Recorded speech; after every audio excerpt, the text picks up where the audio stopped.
이 종목들 한번 봅니다. 지금 포트폴리오에 테마성 종목이 딱딱 나뉘어져 있다 그죠? 아란티와 푸른 기술은 경협주의고, 보해양조는 미중 무역 분쟁 수혜주의고, 아시아나항공 같은 경우는 최근에 급등 종목이고, 성문전자, 우선주는 뭐 딱히 없고. 우선은 경협주 두 개 볼게요. 우선 아란티와 푸른 기술인데요. 남북 정상회담이 다시 한번 이루어질 것이다 라고 하는 전망이 나오고 있습니다. 하지만 보시는 것처럼 주가의 반등이 녹록치가 않아요. 그걸 파동을 가지고 우리가 설명을 한번 해보면 푸른 기술이 아주 좋은 예가 되겠죠. 푸른 기술이 예전에 1차적으로 파동이 이렇게 크게 나왔잖아요. 남북 경협주들이 전부 다 움직였던 지난해 5월에. 그리고 나서 동사 같은 경우에는 다행히 2차 파동이 상당히 크게 나왔어요.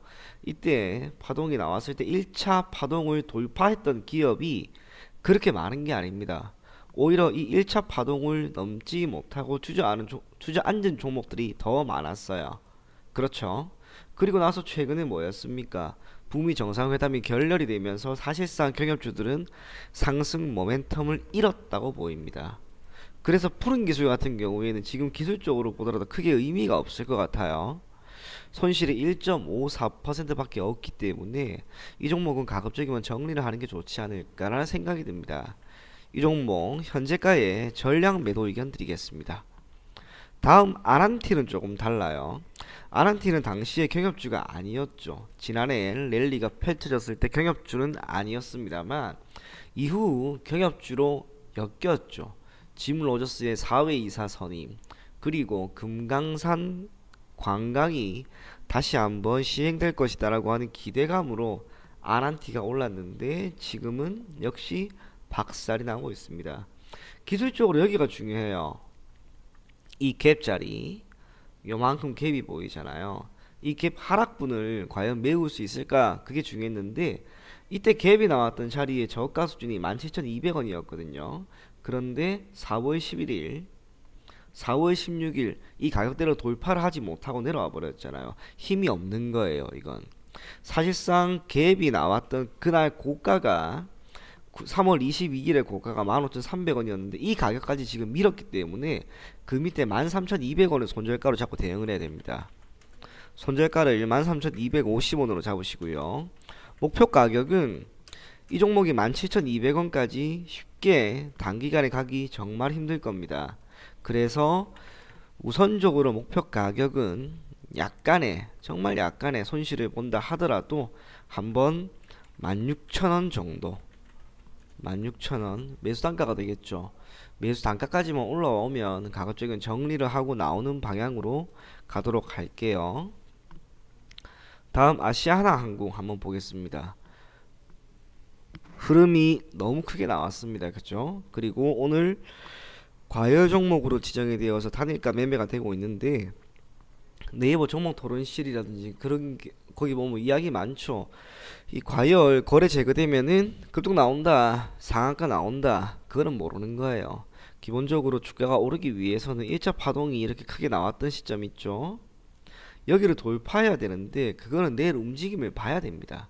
그래서 아시아나항공 같은 경우에는 우선 내일 시가가 상승 출발하면 홀딩 제시해 드릴 거예요. 홀딩을 하고요. 이후 목표 가격이라고 하는 건 딱히 없습니다. 사실 9,450원을 돌파하는지에 대한 여부를 확인을 해야 돼요. 그게 아니면 어쩔 수가 없는 거예요. 그리고 내일 시가가 하락 출발하면 그때는 손절 가격 여기 보면 갭 있죠.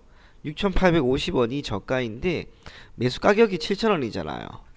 7,000원. 해당 가격 이탈하는 거 보고요. 이탈하기 전에 전량 매도해서 소실권으로의 진입은 막아주시기 바랍니다. 보해양조, 사실 보해양조는 결과가 나와 있어요. 이유가 뭐냐면 미국과 중국이 5월에 이제 협상을 타결할 것이다 라고 하는 전망이 나오고 있습니다. 최소한 무역 분쟁이 지속적으로 더 이어질 것으로 보여지진 않죠. 당연히 주가 밀리는 거예요. 당연한 거예요, 이거는. 적어도 두 국가가 치킨 게임을 할 일은 없다라고 보여지거든요. 그렇기 때문에 보해양존 지금 10% 정도 수준의 하락이 나오고 있는 시점에서 가급적 현재가 전량은 매도를 해서 정리하는 방향 제시해 드릴 거예요.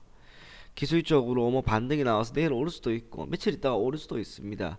하지만 큰 틀에서 본다면 지금 미중 무역 분쟁이 분명 해결이 되려고 하는 그러한 자리에 있는데 이 종목을 계속해서 보유하는 것은 결코 옳지 않다라고 보여집니다.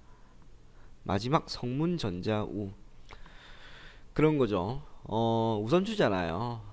우선주이기 때문에 주가의 움직임이라고 하는 게 영향을 받을 만한 부분이 크게 없습니다. 지금 동사 같은 경우 파동이 크게 나왔죠. 한 번에 산이 있었고 두 번에 큰 산이 있었어요. 기술적으로 보시다시피 15,150원이라고 하는 가격대를 두 번에 걸쳐서 돌파해버리니까 이렇게 시세가 크게 나와버리는 거예요. 그런데 지금 다 밀렸어요. 중요한 지지선이라고 할 수 있는 가격대 다 밀고 내려왔는데 계속해서 보유를 하고 있는 건 뭐냐, 예전에 이만큼 올랐으니까 한 번 더 올라가겠지, 그저 그 심려밖에 없거든요. 그런데 지금까지 거래를 어떻게 하셨는지는 모르겠지만 지금과 같은 방식으로 계속해 나갔을 때 저는 수익이 그렇게 날 것 같지는 않습니다. 원하는 건 수익이에요. 기간이 걸린다 할지라도 수익을 낼 수 있는 게 가장 중요한 거지, 단기적으로만 막 대응한다고 해서 수익이 발생하는 건 결코 아닙니다. 그걸 아실 거라고 봐요.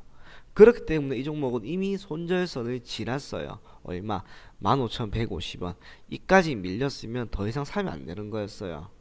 지금 가격대가 다 못 가잖아요. 이때도 4월 11일에도 14,700원까지 갔지만 결국에 밀려버리고, 여기에서 한 차례 움직임 나오면요 15,150원 정도까지 갈 수도 있을 것 같습니다. 이게 목표가입니다. 이 가격대까지 쉽게 가기는 힘들겠지만 그래도 나온다면 이 가격대를 목표가로 잡고 대응하셔야 돼요. 만약 이 가격까지 못 가고 14,700원 이 가격까지만 가더라도 한 번 정도는 매도를 고려하셔야 돼요. 목표가 제가 두 가지 선을 밴드로 제시해 드릴게요. 이렇습니다. 14,700원에서 15,150원 사이에 오면 목표가 전량 매도 하시고요. 손절가, 자 마음 같아서는 지금도 정리하고 싶은데 그래도 시세가 나왔으니까 한 번만 기다려보자, 딱 그 마음밖에 없습니다. 이날 들어올렸던 가격 있죠, 이 가격마저 이탈하면은 이후로 반등 나와도 제때 못 팔아요. 가지고 가는 거예요. 그러면 또 물려요. 그러지 마세요. 주식 투자 굳이 그렇게 안 하셔도 됩니다. 이상입니다.